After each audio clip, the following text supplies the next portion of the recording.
जिला प्रशासन प्रिय प्रीति चली पत्थर खनन सांग को चोराबाली चालन। आज ता 11/2/2021 तारिख फंजसेना तरफ जिलापाल ऑफिस आगे विक्षोभ प्रदर्शन कर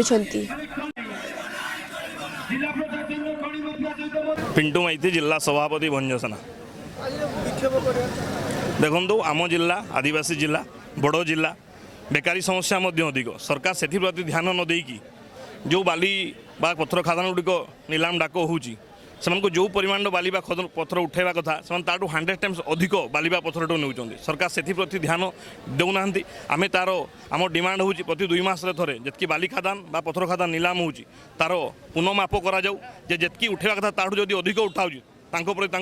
दंड विधान कराऊ एवं सरकार से ध्यान न दे जो गाड़ी मालिक बा ट्रक मालिक बा ट्रैक्टर मालिक मैंने जो बाली पत्थर धरिकी 100 टंका फाइन कर फाइन करा आमर कौन चीज ना कि आमको लगुच जो सरकारी बाबू मैंने दायित्व अच्छा से सरकार राजस्व उठेवा ना ट्रैक्टर बा ट्रक मालिक मान जुलुम कराऊँ जो पैसा नौ जाऊँ सरकारी खाता को मात्र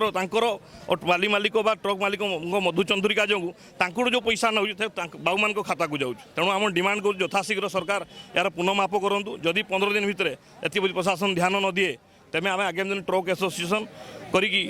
तहसीलदार ऑफिस घेराव करूँ। बारिपदारू दीपक पाणिग्राही रिपोर्ट ओडिंग न्यूज।